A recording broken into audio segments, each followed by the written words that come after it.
الله نزل أحسن الحديث كتابا متشابها مثاني تقشعر منه جلود الذين يخشون ربهم ثم تلين جلودهم وقلوبهم إلى ذكر الله ذلك هدى الله يهدي به من يشاء ومن يضلل الله فما له من هاد. إن الحمد لله نحمده ونستعينه ونستغفره ونعوذ بالله من شرور أنفسنا وسيئات أعمالنا. من يهده الله فلا مضل له ومن يضلل فلا هادي له، وأشهد أن لا إله إلا الله وحده لا شريك له، وأشهد أن محمدا عبده ورسوله. أما بعد، فإن خير الحديث كتاب الله، وخير الهدي هدي محمد صلى الله عليه وآله وسلم، وشر الأمور محدثاتها، وكل محدثة بدعة، وكل بدعة ضلالة، وكل ضلالة في النار. قال رسول الله صلى الله عليه وسلم: فرض رسول الله صلى الله عليه وسلم زكاة الفطر صاعا من تمر أو صاعا من شعير على العبد والحر والذكر والأنثى والصغير والكبير من المسلمين، أو كما قال صلى الله عليه وآله وسلم. ډیرو قدرمنو مشرانو، کشرانو، ځوانانو، خویندو، میندو او د پیغام ټي وي مینوالو، مستمعینو، مشاهدینو، د نن ورځې درس زموږ او ستاسو هغه دی په باره د زکات فطر کې. زکات فطر دې ته زموږ او ستاسو په اصطلاح کې سرسایه وایي. دغه زکات الفطر یا سرسایه د دې ورکول او ویستل ادا کول دا فرض دی، لازم دی، واجب دی. ځکه قرآن کریم کې دې ته پکې اشاره ده: قد افلح من تزکا وذکر اسم ربه فصلی. یقینا کامیاب دی هغه څوک چې هغه خپل صدقه فطر او سرسایه ادا کړه، په دې سره یې د نفس صفایي وکړه. ځکه چې دا واجب دی، فرض دی چې کله یو روژهدار روژه نیسي، نو د دې روژې نه کیدی شي د څه حق یې نه یې ادا کړي، وټکټ ترې راغلی، نو د هغې د جبران دپاره زموږ او ستاسو په شریعت کې، دین کې دغه سرسایه ده، دا به ته ادا کړي او دغه وټکټ هغه به الله سبحانه وتعالی په دې سره جبران وکړي. د صدقة الفطر په باره کې نبی کریم صلی الله علیه وسلم فرمایلی دي چې زکات الفطر دا د زکات فطر سرسایه ورکول فرض دی. ځکه روایت کې راځي: فرض رسول الله صلی الله علیه وسلم، د الله نبی فرض کړی، لازم کړی دغه سرسایه چې هغه څه شی وي: صاع من تمر، یو پیمانه او نبوي صاع د کجورونه، او صاع من شعیر، یا یو پیمانه صاع د وربشونه. او دا په چا لازم دی؟ علی العبد، په غلامم شته لازم دی، والحر، او په آزاد سړیم لازم دی، والذکر په نارینه باندې، والانثى په ښځینه باندې، والصغیر په وړوکي باندې، والکبیر او په لوی باندې، من المسلمین چې څوک مسلمانان. دا مقدار علماء د دې ساع هغه په دې موجوده وخت سره 2.5 کیلو راځي، او دا 2.5 کیلو د طعام البلد چې دې ته قوت او قوت البلد طعام البلد وایي، نو دا به خامخا د روژې په نیولو سره چې کله روژه په خلاصېدو وي د دې به خامخا ادایګي کوي. په دې کې حکمت و فلسفه مخکې ما عرض کړ چې طهرة للصائم، دا د روژهدار د روژه پې پاکېږي، صفا کېږي، تکمیلېږي، سر ته پې رسېږي. او بل طعمة للمساکین، د مسکینانو دپاره د خوراک او څښاک یو بندوبست وي. او بل شکرا لله چې الله سبحانه وتعالی په ده باندې دا روژه ونیوله، د دې شکریه ادا کول دي. او بیا حدیث کې دا هم راځي چې دا به هر سر باندې دا زکات د فطر او سرسایه لازمیږي، او د دې ورکول په هر مسلمان چې هغه مالک وي د مال، زائد وي د خپل قوت او قوت د عیال نه، په شپه د اختر به ورکي، او یو ورځ یا 2 ورځې مخکې د اختر هم ورکولی شي. البته په دې کې غوره او بهتر هغه دا دی چې د اختر په ورځ باندې ورکي، دا به د ده دپاره غوره او بهتر وي. چې کله عیدګاه ته ځي په دې لاره کې مسکینان وي، غریبان وي، کونډې وي، یتیمان وي، بېوزله، نو هغه یې مستحقین دي، هغه به یې ورکړي. او که چیرې پس د اختر د لمانځه نه پاتې شي ورکړي، نو دا به بیا هغه زکات مقبوله نه وي، سرسایه فطر نه وي، هسې عامه یو صدقه ده، یو انفاق دی، هغسې به حسابېږي. نو ځکه نبي کریم صلی الله علیه وسلم فرمایي من اداها قبل الصلاة، چا چې سرسایه ورکړه مخکې د اختر د لمانځه نه، فهي زکات مقبوله، دا د الله په نزد قبول شوی دی او قبلیږي دغه سرسایه. ومن اداها بعد الصلاة، او که چا پس د اختر نه ورکړه، فهي صدقة من الصدقات، دا یو عام خیرات شو په شان د عامو خیراتونو. دی به اول د خپل ځان نه سرسایه ادا کوي، بیا د هغه چا نه چې د ده ماتحت وي، بچي وي، لورانې وي، ښځه وي، او د ده د سرپرستۍ لاندې چې په دې کور فیملي کې څومره کسان وي، نو د هغو صدقه فطر او سرسایه په ده باندې فرض ده، لازم ده، ده به یې ورکوي. دلیل حدیث دی چې ادو الفطره عمن تمونون، تاسو به دا صدقه فطر ورکوئ د هغه چا نه د طرف نه چې تاسو د هغې سرپرستي کوئ. تر دې بعضې علما وایي حدیث هم دی چې که په دې شپه د اختر تا ته الله بچی درکړه، د هغه نه به هم ته صدقه فطر او سرسایه ورکوي. عثمان ابن عفان وایي چې د مور په ګېډه کې بچی وي، دنیا ته لا راغلی نه وي، د هغه نه به هم ته سرسایه ورکوي. او دا دومره یو فلسفه پکې ده په دې صدقه فطر کې.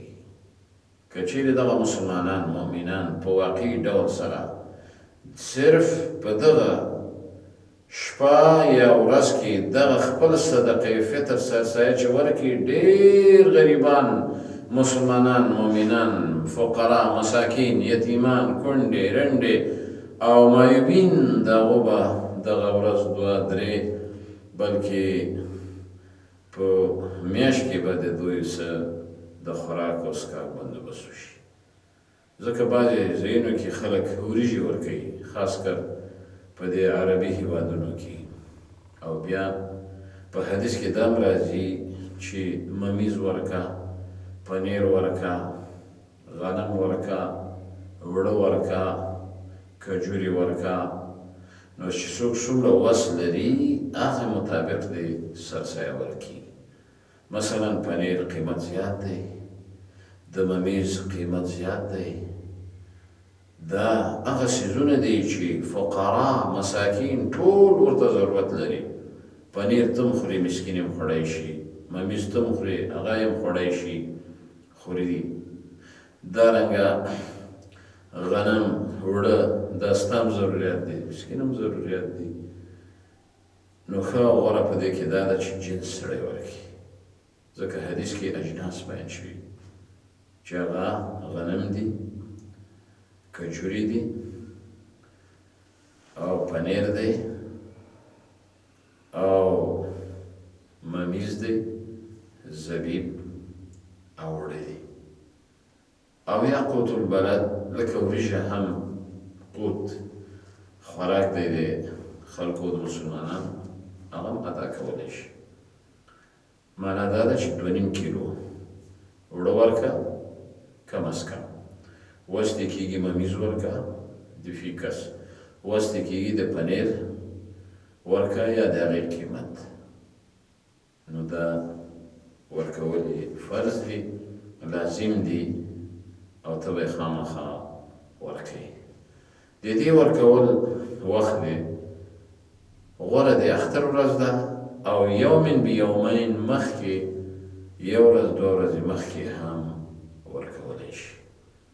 او غوره او بهتر دا ده چې د خپل چاپېریال مستحقینو ته یې ورکړي، او د یو ځای نه بل ځای ته انتقال د زکات یا د سرسایې دا صحیح نه ده، مګرم هله چې مصلحت پکې، او د مصلحت په بنیاد زکات ته د خپل د علاقې نه بل ملک علاقې ته انتقال کړي، بیا صحیح ده. چې مصلحت نه وي نو غوره او بهتر هغه دا ده چې په همدې خپل ځای کې هغه مسکینانو ته، مستحقینو ته هغه ته ورکړي.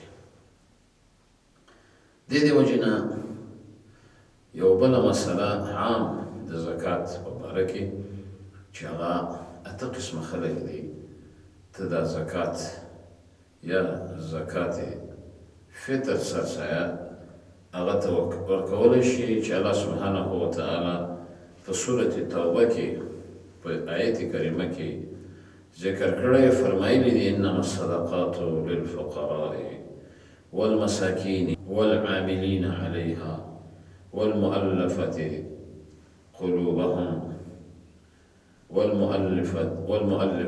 قلوبهم وفي الرقاب والغارمين وفي سبيل الله وابن السبيل فريضة من الله والله عليم حكيم. معنا دا ده چې دغه زکات ورکول واجب دي لپاره د 8 قسمو خلکو چې هغه فقرا دي، جمع د فقیر، مساکین مسکینان دي، جمع د مسکین، والعاملون علیها هغه چې په دې ډیوټیو باندې د زکات موظف دي په راټولولو یې، والمؤلفة قلوبهم او هغه چې زړونه یې مایل دي اسلام ته، هغه که کافران هم دي دین یې ورکولی شي، که مسلمانان هم وي دین یې ورکولی شي چې نور هم په اسلام مضبوط شي. وفي الرقاب او د سټونو په ازادولو کې چې جیلیان دي، بندیان دي، ورکولی شي. شپږم والغارمون هغه چې هغه قرضدار خلک دي، مدینون دي. او وفي سبیل الله د الله په لاره کې چې مجاهدین دي، طلبه دي، او د الله د لارې خلک دي. وابن السبیل مسافر دي، اگر که دا مسافر غنیان هم وي خو د سفر حالت دی نو هغوی به زکات ورکولی شي. دې دې وجې نه زکات هغه خلکو ته نشي ورکولی چې هغه معلوم دي چې یو د هغې نه اصول او فروع. اصول دې ته وایي چې پلار وي، نیکه وي، غورنیکه وي، نیا وي او دارنګه مور وي، د نیا نیا وي، او فروع دې ته وایي زامن وي، مسي وي، کډوسي وي، کود وي. دې ته نشي ورکولی، حدیث کې منع راغلی. دارنګه زکات خپلې بیبي ته ښځې ته نشي ورکولی، او دارنګه زکات بني هاشم هغو ته نشي ورکولی، اهل بیت ته، ځکه دا زکات چې دی خیری دی، خو د دې د وجې نه اهل بیت ته زکات نشي ورکولی. البته صرف شیخ ابن باز رحمه الله، ابن عثیمین رحمه الله، هغوی ویلي دي چې کله اضطراري حالت وي او دارنګه استثنایی حالت وي، د مثال په طور جومات دی، نور جوړ دی، صرف چت پاتې دی، پیسې نشته په دې کې، څوک نشته چې جوړ کړي سوا د زکات د پیسو نه، که نه دا جومات همداسې به پاتې بیا وایي په جومات کې هم لګولی شي.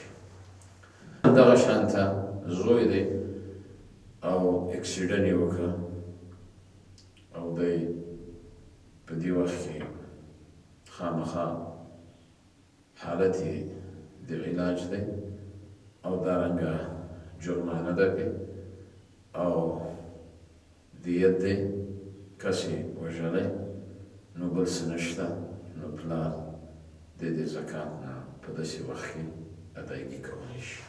دا استثنایی حالات دي، اضطراري، دا جایز دي. اما زکات کافر ته نشي ورکولی، دغه شانته زکات غلام ته نشي ورکولی، زکات مالدار ته نشي ورکولی، زکات هغه چې په هغې باندې ستا نفقه لازمي وي اهل بیت ته یې نشي ورکولی. که چېرته یو غیر مستحق ته دې زکات ورکړه او ته په دې وخت کې نادان وي، ناپوه وي، خو بیا ته پوه شوې چې یاره دی د دې مستحق نه دی، نو بیا دا زکات ستا ونه شو. که چېرته ده ته پته نه وه او په دې وخت کې د فقیر، د مسکین، د مستحق سوچ کړی، زکات یې ورکړ، نو بیا یې ستا دی مالداره هغه ښکاره شو، نو زکات یې هغه جایز شو او جایز دی، الله سبحانه وتعالی یې قبلوي. بل په مطلق صدقاتو کې نبی کریم صلی الله علیه وسلم یو حدیث دی فرمایلی دی: ان مما یلحق المؤمن من عمله وحسناته بعد موته علما علمه ونشره.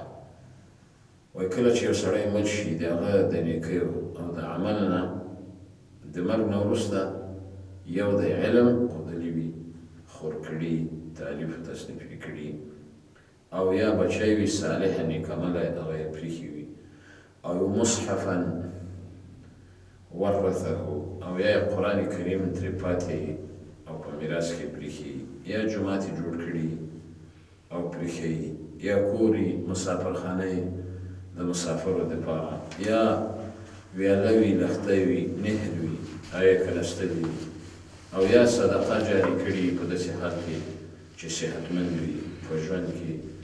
نو حدیث کې راځي یلحقه بعد موته، ده ته د دې اجر و ثواب هغه میټر سټارټ وي د مرګ نه وروسته. الله سبحانه وتعالی دې موږ او تاسو ته په دغه مسایلو باندې، احکامو باندې د عمل کولو توفیق نصیب کړي، او الله جل شانه دې د صدقاتو د انفاق فی سبیل الله توفیق موږ او تاسو ټولو ته نصیب کړي، چې د مرګ نه مخکې په خپل ژوند کې د صحت په حالت کې انفاق وکړو، خرچه وکړو او صدقه وکړو، او هغه به زموږ او ستاسو د مرګ نه وروسته پکارېږي. نور هم په الله جل جلاله سپارم. وآخر دعوانا أن الحمد لله رب العالمين، والسلام عليكم ورحمة الله وبركاته. الله نزل أحسن الحديث كتابا متشابها مثاني تقشعر منه جلود الذين يخشون ربهم ثم تلين جلودهم وقلوبهم إلى ذكر الله، ذلك هدى الله يهدي به من يشاء،